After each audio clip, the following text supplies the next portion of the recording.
Hello my beautiful watchers. If you've been following my show for a while, you'll probably know that I am an absolute pillock when it comes to pronouncing things, and I'm certain that despite my best efforts, this will extend to almost every Chinese name in this video, so apologies for that in advance. There are 4 great classic novels in Chinese literature: Romance of the Three Kingdoms, Water Margin, Dream of the Red Chamber, and The Journey to the West. Published in the 16th century during the Ming Dynasty, the authorship of J to the W is sometimes brought into question, but it's generally believed to be the magnum opus of novelist and poet Wu Cheng'en. It's very loosely inspired by the real-life pilgrimage of Xuanzang, a Buddhist monk who took a rather roundabout 17-year walk from China to India to seek religious texts and presumably calves of steel. I stress the word loosely because Wu Cheng'en's monk is escorted on his trip by an absurdly powerful talking monkey, a horny pig monster, and a 12-foot tall blue-skinned red-haired water demon. How important this book is to Chinese literature is impossible to overstate. I struggle to think of an example of something in British or American culture that's a fair comparison. You'd have to take the longevity of Shakespeare, the influence on fantasy of The Lord of the Rings, the universal prevalence of fairy tales like Cinderella, and the nerdy fandom of superhero comic books and mash them all together into a single series of books to recreate it. The story is based around Chinese mythology and the Buddhist belief system, so the world consists of mortals who live, die, and reincarnate over and over again as they work towards achieving enlightenment, and immortals who live forever in a surprisingly bureaucratic heaven presided over by a being known as the Jade Emperor. Mortals include humans, but also monsters, demons, and spirits who potentially have much longer lifespans and magical powers, but not true immortality. Mortal beings can get demoted and become demons by being cast out of heaven, and so too can certain animals if they're exposed to the teachings of celestial beings. The novel starts by establishing the backstory of one of the most interesting characters, Sun Wukong, the Monkey King. He hatches from a stone egg, becomes the ruler of a group of apes in a hidden mountain cave, travels the world learning the secret to immortality and gaining magical powers, strong-arms an ocean dragon king into giving him an uber-powerful magical staff, and gets recruited into heaven first as a horse trainer, then as a guardian of a magic peach garden. Both postings result in him going on a rampage and smashing up the joint until the Buddha himself turns up to seal him under a mountain for 500 years to think about what he's done. It then tells the tale of the other lead, Tang Sangzang, and I know that sounds the same as the real guy, but it's spelt differently, so it's probably just me doing it wrong. Anyway, it starts with how his father met his mother, got married, got murdered, and then got resurrected after 19 years, during which his wife was forced to marry his killer and float their baby Sangzang down the river to save him from being offed. The kid grows up in a Buddhist monastery and becomes the ultimate pure-hearted monk, then, upon learning his parents' fate, gains the help of the Tang Emperor, that's the human emperor, not the Jade one, to bring his dad's killer to justice. The Buddha then decides that the East is just too dang unenlightened right now and drops off some scriptures in India that can remedy this, sending Kuan Yin, the goddess of compassion, to China to pick out a bad enough dude to journey to the West to get them. Sangzang gets the job and takes on the name Tripitaka, which is very kind of him because it's much easier for me to say. Not long into his journey, he frees and recruits Sun Wukong, then Pigsy and Sandy, former soldiers of heaven who were kicked out for various crimes and became a pig and water demon respectively. The rest of this 1,873-page book consists of fairly self-contained chapters that almost always involve a hard-to-traverse geological feature and a powerful demon that wants to eat Tripitaka because his delicious monk meat would bring them immortality. Sometimes the story involves the 3 disciples fighting them off so the boss can pass. Other times Tripitaka gets kidnapped and they have to rescue him before he becomes dinner. On occasion they will end up going to Kuan Yin or another powerful celestial to solve the problem for them, but aside from that, the general format stays pretty consistent. There's not exactly a through plot aside from the journey itself, though there's sometimes continuity between the different chapters. For example, they bump into basically every member of a certain demon family, including the Bull Demon King, his brother, his wife Lady Iron Fan, his mistress, and his son Red Boy. As you might imagine, a work this seminal to a nation's literature has had a few adaptations. Since the dawn of cinema, the Monkey King has appeared in literally hundreds of movies, TV shows, stage plays, animations, comics, and video games. Just choosing one to compare to the book seemed insufficient, but going through all of them would take as long as it took Tripitaka to reach India, so I took the liberty of picking out a few that seemed significant. I look forward to your enraged comments about the ones that didn't make the cut. FYI, in preparation for this, I actually read multiple versions of this book. I started with Monkey King, which is a heavily abridged and localized version created by Julia Lovell, a British author and translator. Now, I'm usually dead against abridging books as a matter of principle, but this might be the first time that I'm actually okay okay with it because I think Lovell did a really good job of making the story more accessible to a wider audience while not warping things too much, and The Journey to the West provides a ton of easy abridgment opportunities by being full of bottle episode chapters that can be removed without much consequence. You can tell it went through a lot of changes in order to translate the humour of the original. There's a lot of unmistakably Western idioms and turns of phrase, and there's even a few modern words mixed in too. I distinctly remember Monkey taunting a demon whose powers were failing them by asking if they were having technical difficulties. Then I moved on to the revised editions. This is a 4-volume set and it's a lot denser. I think it's a lot closer to the original translation, but I think it's still somewhat abridged compared to the original. Anyway, my point is I had to do a lot to prepare for this episode, so if there was ever a time to like, share, and subscribe to show your appreciation, it would be now. Right then, let's talk adaptation.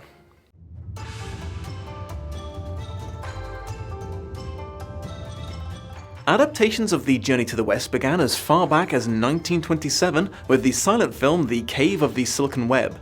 It's hard to judge exactly how accurate it was to the book because several reels have been lost to time, but it seems to be about Pigsy getting captured by some sexy spider ladies and rescued by the other 3 pilgrims, which, I mean, yeah, that tracks. This interpretation of Monkey appears to be an extremely oily naked dude, so off to an interesting start.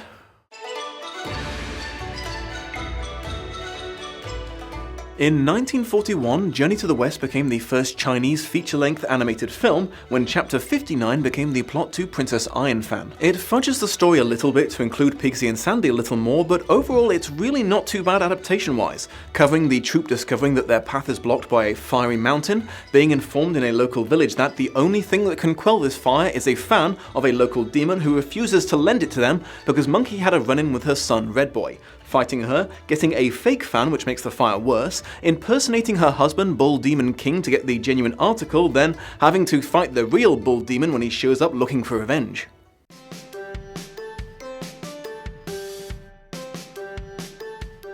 Ooh, this next one's fun. In 1978, a Japanese TV series adaptation premiered that was later dubbed by the BBC and became a cult classic in the UK.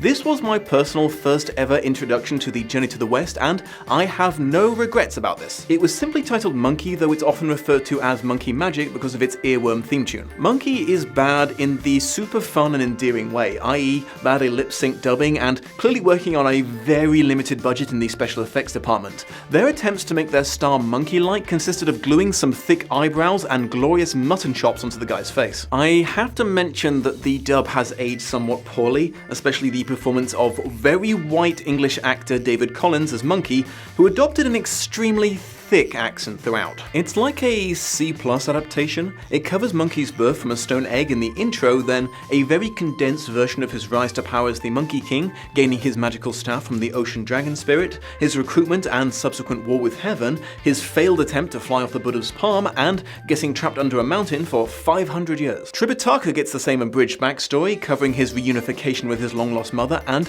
bringing his father's killer to justice in about half an episode. It ties the originally completely separate events of Sandy's and Pigsy's expulsion from Heaven into Monkey's rampages there. Sandy's in particular is mostly Monkey's fault now. A super interesting choice is how this series plays around with gender. The Buddha decides that as the situation requires finesse, he will appear in his female aspect, then Kuan Yin, the goddess of compassion, is like, okay, I'm just going to be a man today. And Tripitaka is played and dubbed by a woman, but no one ever acknowledges his clear femininity. The rest of the series is pretty much in keeping with this setup, with some episodes being very condensed adaptations of chapters of the book and others seeming more like original creations. It is great fun, I highly recommend it.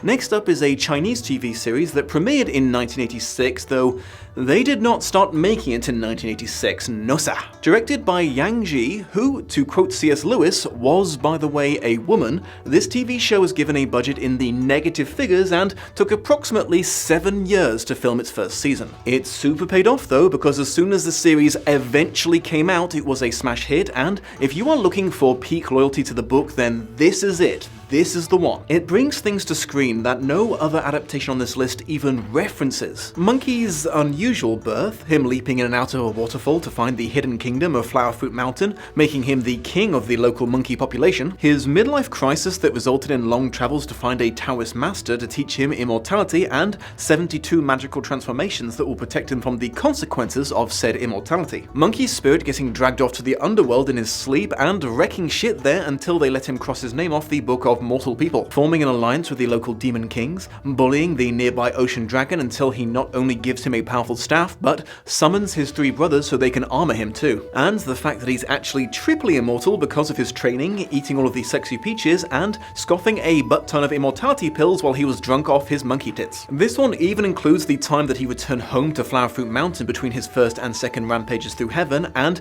him and his monkey friends fending off multiple attacks from various armies and generals of heaven, and their attempt to smelt him in a brazier for 49 days. It also summarizes Tripitaka's parents' backstory in a very effective montage. The only part missing, and I only notice this because the rest of it is so on point, is his dad coming back to life because at one point he noticed that a fish that he was going to have for dinner was blinking an SOS at him and released it, and it turned out to be the dragon spirit of the river that his body was eventually dumped in, so he was able to return the favor and keep his spirit and body in good nick until they were restored 19 years later. Gordon Bennett, can you imagine that? Like, almost 20 years after your husband's death, you go to grieve at his resting place and he springs out of the water like a frolicking dolphin. In addition to this being the first live-action show in this timeline in which Sun Wukong actually looks halfway like a simian for once, they also held true to one of my favorite parts of Monkey's pre-quest part of the book. His teacher appears to get frustrated with him for only being interested in immortality and not any actual wisdom, and hits him on the head with his stick 3 times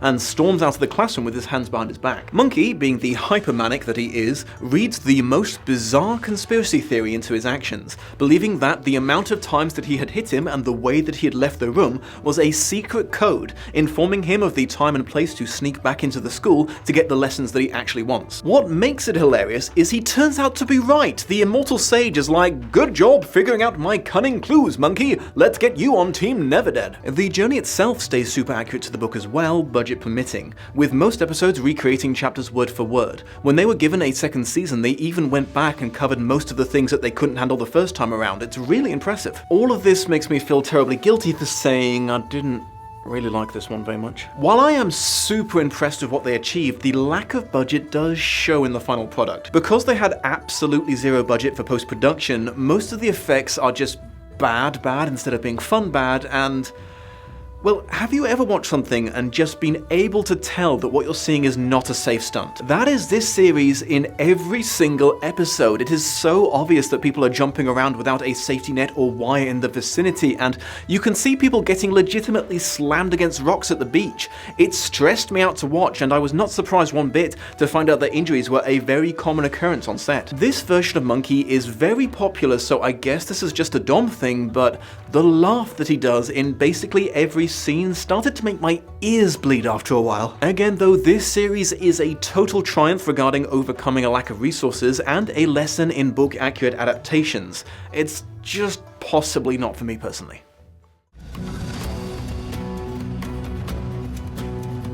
Finally dipping into anime, a manga in 1997, then an animated series in 1999, Sayuki is unmistakably based on the Journey to the West, but only in the most generous interpretation of the word. Existing in a fantasy world with an inconsistent mix of technology, the 4 pilgrims are all there, but they are all anime hot boys now. This version is more of a genuine ensemble cast, with Monkey, going by the Japanese translation Goku, often taking a backseat during episodes that focus on one of the other 3 characters. Tripitaka packs heat. He carries a magical Smith & Wesson that fires demon-banishing bullets. Interestingly, Sandy and Pigsy appear to have switched personalities somewhat, with Sandy now being the immature womanizer and Pigsy playing the straight man. Best of all, the dragon that originally came along with them disguised as a horse is now pseudo-sized and turns into a fucking jeep. They're traveling west on the orders of the 3 facets of the Buddha. She stops some demons from unsealing an even more powerful demon from her imprisonment and destroying the world. So yeah, it's definitely not too concerned about the source material, but it is fun.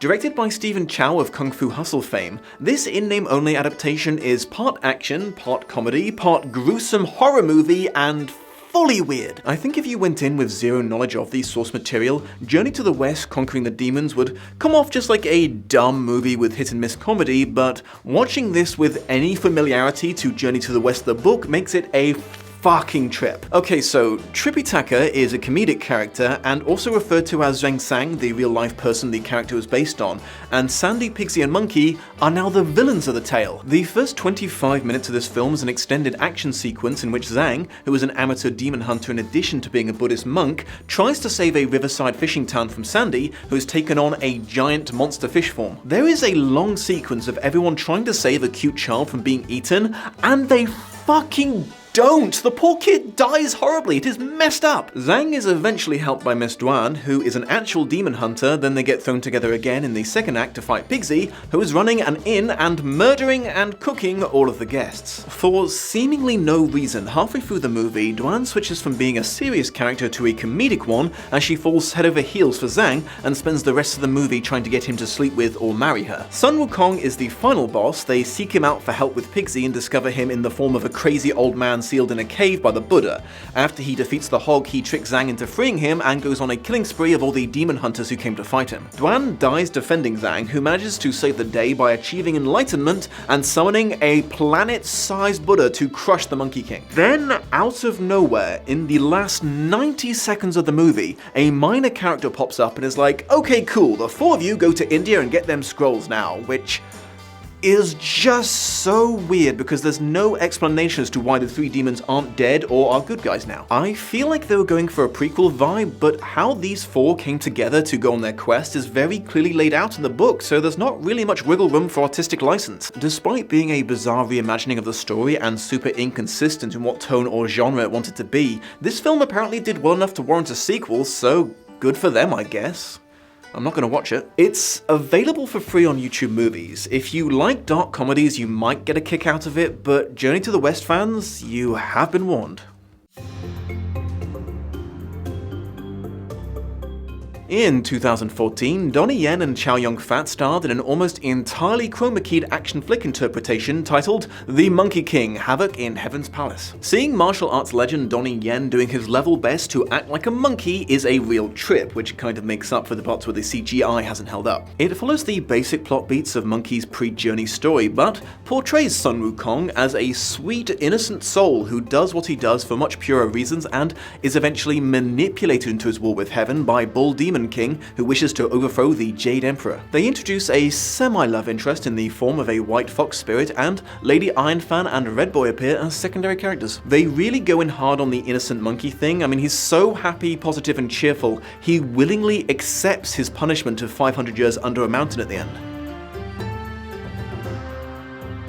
Interestingly, in the sequel, which alas failed to re-secure Yen as the lead, they pull a complete 180 on this character, and Monkey becomes super serious, grumpy, and hostile. I mean, I can see how 500 years under a mountain would do that to a chap, but it kinda makes Buddha seem like an asshole for turning a happy-go-lucky animal into a bloodthirsty cynic. Monkey King 2 is a loose adaptation of the 27th chapter of Journey to the West, which involved a white bone spirit attempting to, you guessed it, eat Tripitaka. Said Tripitaka, Pixie, and Sandy are all finally introduced. Sandy appears to have sand powers instead of water powers for some reason, but at least they got his skin tone correct for once. They action up the hell out of it, but it holds to the main story arc in which the white bone spirit attempts to get close to her prey in various disguises that only Monkey can see through, leading to the rest of the group believing that he is casually beating random old ladies and children to death, leading to his punishment and temporary banishment from the group until the truth comes out. There's a brief subplot that borrows from chapter 78 regarding a shitty king who is attempting to fix his own health issues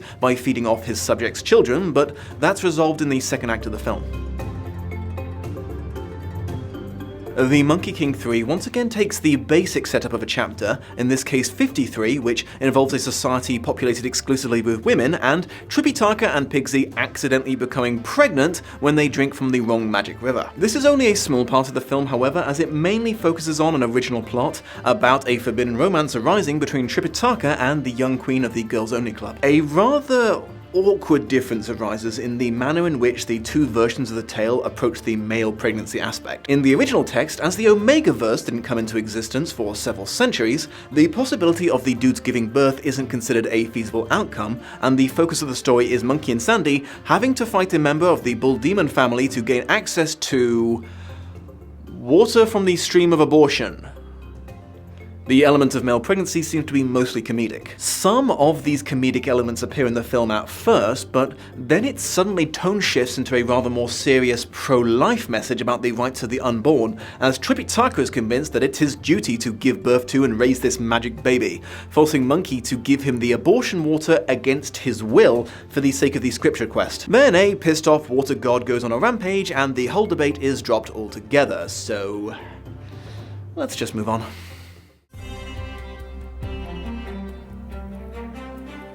The New Legends of Monkey is an Australian-New Zealand-based television series that is supposedly inspired by my beloved 1978 Monkey, but I don't see it any more than I see the Journey to the West in this shit show. I'm not entirely sure where this story is supposed to be taking place. There's a distinct eastern look to the landscapes and architecture, but half of the cast are white and everyone speaks English. This version of Monkey, who is a hot, young, half-Thai, half-Australian man who, unless I'm going mad, is attempting a thick American accent for some reason, was the protector of the land until he got sealed inside a mountain and demons took over the world. The only nod I could see to the 70s show was them officially making Tripitaka a woman in canon. They kill off the male Tripitaka in the first episode, and this random new girl takes his place. There's like a smug meta reference to them ignoring the Journey to the West, as he's like, wait, I'm being killed, but I thought I was the main character in the book. It looks like they were trying to recreate the slapstick comedy that's quite popular in China, but like, really awkwardly. Anyway, Sun Wukong appears to have lost most of his powers while he was in stasis, presumably to add more stakes to his battles, and like the anime, the group are now trying to get to the scrolls because they'll give them a power-up to save the world from monsters. As you can probably tell, I hated this. There's other in-name only adaptations on this list that I really enjoyed, but every second of this show screams, someone's fanfiction got picked up by Netflix at me. The writing is bad, the acting is bad, the effects are bad, and the story is bad. Watching this show made me feel sad and alone.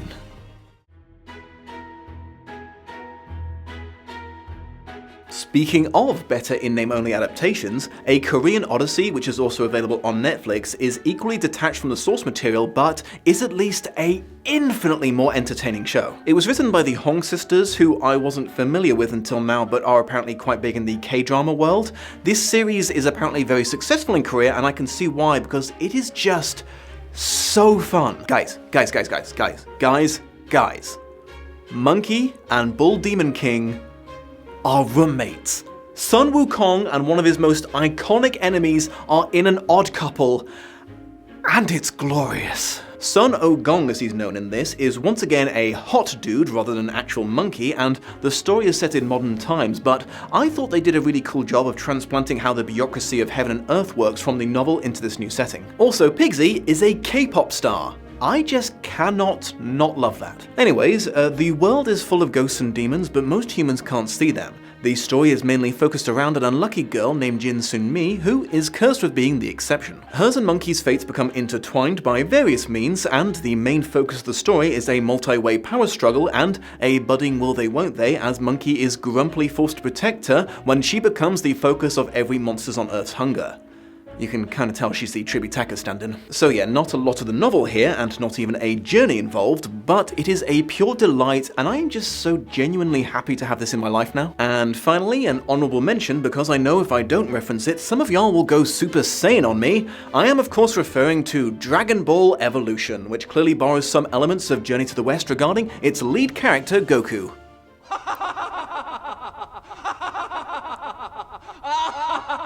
Final thoughts. Even working from my admittedly pretty limited sample base, some patterns appear to have emerged here. Earlier adaptations seem a lot more concerned with book accuracy, while later ones seem to be more into using it as a jumping off point. It seems pretty clear that this book lends itself to TV shows more than movies because it's already in a Monster of the Week episodic format. Heck, it even makes it super easy to insert your own storylines into, because as long as you include something like a big river and a demon wanting to eat Tripitaka, even people who have read every page of the book book would have to think really hard before they realize your story wasn't in it. It's probably not a coincidence that the only one that insisted that Arthur Casby White is the only one that I thought was genuinely terrible. Aside from just that one though, I am actually really happy there's a wide range of interpretations and variations. If you prefer word-for-word translations, reimaginings, modernizations, or pretty much anything at all, there's something for everyone in the many Journey to the West adaptations. Thanks for joining me, my beautiful watchers. If you enjoy my channel, you might be interested to know there's Lost in Adaptation episodes exclusively available on my Patreon page, along with a bunch of additional content.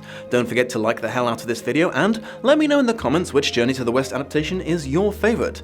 Take care of yourselves out there, and I will see you next time. Born from an egg on a mountain top, the punkiest monkey that ever popped.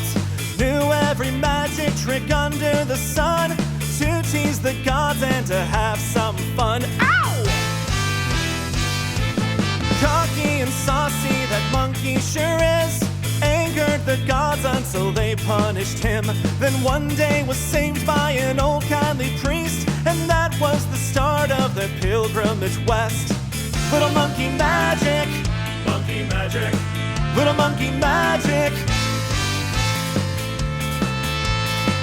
Much love and appreciation to my patrons of honor, Shelby Hopes, Atel Spurdloff, and Trace Carter. Shout out to Ilnej for the credits music, check out his channel for more parody and original songs, and a huge thank you to this video's co-producer, Kate Robinson. She does some awesome work on her channel, so be sure to check that out too. It turned out to be a dragon spirit of the river. God, Bennett. It is, in my defense, it's really complicated. Trying to overthrow heaven by Bull Demon King, damn it. It follows the... Wispy will get off the keyboard. Guess who's gonna be in the video now?